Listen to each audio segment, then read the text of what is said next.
Political parties వాళ్ళ versions ని వాళ్ళు చెప్తూ ఉంటాయి ఎప్పుడు కూడా.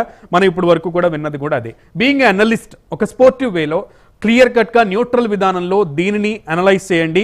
ఇది 2019 నుంచి 2024 మధ్య జరిగిన టైం పీరియడ్ కి సంబంధించిన అధికారులు బిహేవ్ చేసిన విధానాన్ని కాదు, దాని గురించే కాకుండా 2014 విభజిత ఆంధ్రప్రదేశ్ తర్వాత అధికారుల తీరు ఏ విధంగా ఉంది, అధికార పార్టీలకు ఏ రకంగా కొమ్ము కాస్తున్నారు, అప్పుడు ప్రతిపక్షంలో ఉన్న వైసీపీ అదే ఆరోపించింది, ఇప్పుడు అధికారంలో ఉన్న ఇప్పుడు ప్రతిపక్షంలో ఉన్న టీడీపీ కూడా అధికార పార్టీ మీద అదే విధంగా ఆరోపణలు చేస్తున్నటువంటి పరిస్థితులు ఉన్నాయి.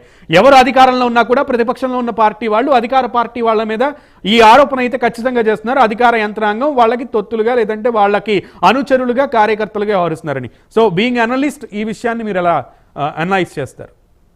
సునీల్ గారు నమస్తే. ప్యానల్ మెంబర్స్ అందరికి కూడా నమస్కారం.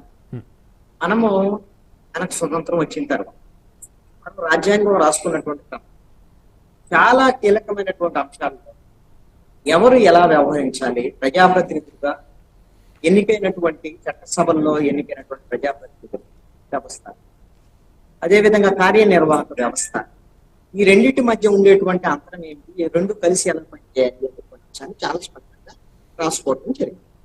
ఈ రెండు చేసేటువంటి పనిని సరిగ్గా చేశారా లేదా, అది రాజ్యాంగబద్ధంగా ఉందా లేదా, చట్టబద్ధంగా ఉందా లేదా అనేటువంటి సమీక్షించేటువంటి అధికారము జుడిషియరీకి ఇవ్వడం అనేది.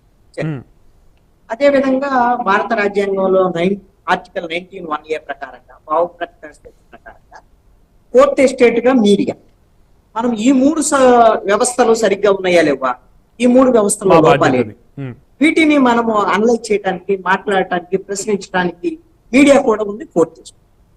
ఇలాంటి పరిస్థితుల్లో మీరు గమనించండి, స్వతంత్రానంతరము మీరు వచ్చినటువంటి రాజకీయ నాయకులు, ప్రజాప్రతినిధులు, వీళ్ళందరూ ఎవరు స్వతంత్ర పోరాటంలో పనిచేసినటువంటి వాళ్ళందరూ రాజకీయ నాయకులు కావాలి. ఆ తర్వాత ప్రజాసేవకులుగా ఉన్నటువంటి వాళ్ళు రాజకీయ నాయకులు. ఆ తర్వాత జరిగినటువంటి పరిణామాలు ఒక 3 దశాబ్దాల తర్వాత స్వతంత్రానంతరం వ్యాపార వర్గాలు రాజకీయాల్లోకి వచ్చే ప్రజాప్రతినిధులుగా రూపాంతరం చెందారు.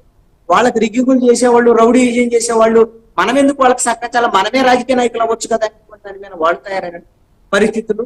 ఆ తర్వాత వచ్చినటువంటిది ఏంటంటే కార్యనిర్వాహక వ్యవస్థ అంటే ఏముంది, మనం చెప్పినటువంటి వినేటువంటి వాళ్ళే కదా. ఒకప్పుడు ఐఏఎస్లు, ఐపీఎస్లు వాళ్ళ వ్యవహార శైలి ఎలా ఉండేది అని అంటే, నేను చదివిన దాని ప్రకారంగా, నేను అబ్జర్వ్ చేసినటువంటి, నేను చూడలేదు కానీ మర్రి చెన్నారెడ్డి గారు ముఖ్యమంత్రిగా ఉన్న సమయం, అప్పుడు ఒక చీఫ్ సెక్రటరీగా ఉన్నటువంటి ఐఏఎస్ ఆఫీసర్ని చాలా స్పష్టంగా మేము ఇలానే చెయ్యాలి అని ఆదేశిస్తే అలా చేయకూడదండి, అవసరమైతే ట్రాన్స్ఫర్ చేసుకోండి మొత్తం నేనే చెప్పేసి వచ్చినటువంటి సందర్భము నేను ఒకటి చదివాను. ఈ విధంగా ఉండేది వాళ్ళు ఒక ఇండివిజువల్ గా వ్యవహరించేటువంటి వాళ్ళు, చట్టబద్ధంగా వ్యవహరించేటువంటి వాళ్ళు. కార్యనిర్వాహక వ్యవస్థ అనేటువంటిది వాళ్ళకి బ్లూ బుక్ ఉంటుంది, వాళ్ళు ఎలా పనిచేయాలి ఏంటి అనేటువంటి దానికి వాళ్ళు. అందుకని ప్రజాప్రతినిధులు లేకపోతే వాళ్ళ మంత్రులు కావచ్చు, ముఖ్యమంత్రులు కావచ్చు, ప్రధానమంత్రులు కావచ్చు, అధికారంలో ఉండేటువంటి వాడు చెప్తే ఐఏఎస్ అనేటువంటి అవసరం లేదు వాళ్ళకి.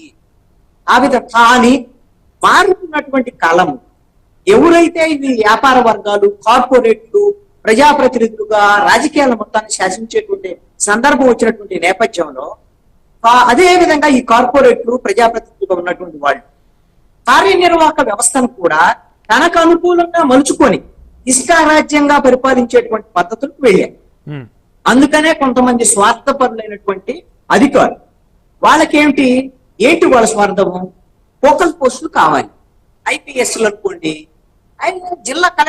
జిల్లా ఎస్పీ కావాలి, ఐజీ పోస్ట్ కావాలి, డిఐజీ పోస్ట్ కావాలి, అలాగే ఫోకల్లో ఉండేటువంటి పోస్టులు కావాలి. డిఎస్పీ అయితే సబ్ డివిజన్ పోస్ట్ కావాలి, ఎస్ఐసి అయితే స్టేషన్ హౌస్ ఆఫీసర్ కావాలి.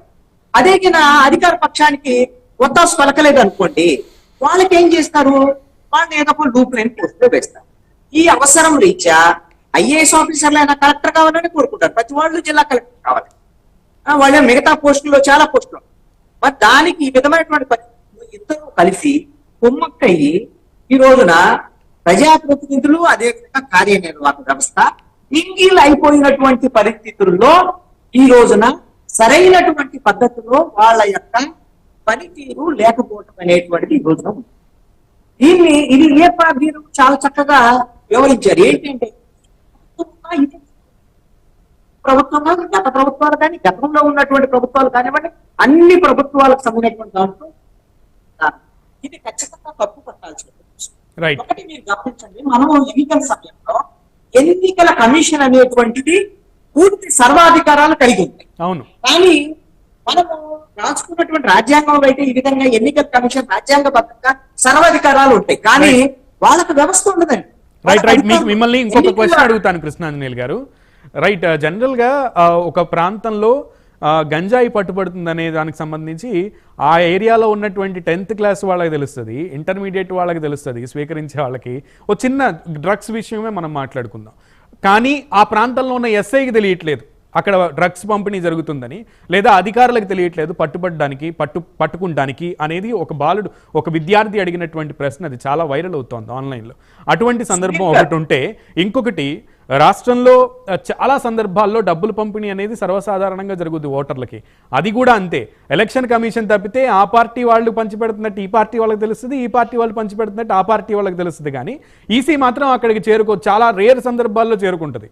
సో ఈ విషయం గురించి కూడా మీ దగ్గర నుంచి ఆన్సర్ అడుగుతాను. ఈలోపు అసలు ఈ మేనేజ్మెంటు అటు వైసీపీ పార్టీకి కానివ్వండి, అంటే అధికార పార్టీకి కానివ్వండి, ప్రతిపక్ష పార్టీకి కానివ్వండి, అసలు ఎలా సాధ్యం అవుద్దనేది ప్రజల్ని అడుగుదాం, అసలు ప్రజలకు తెలియజేద్దాం, ప్రజల్ని అంటే మోటివేట్ చేద్దాం, లేదంటే ఎడ్యుకేట్ చేద్దాం ఈ విషయంలో.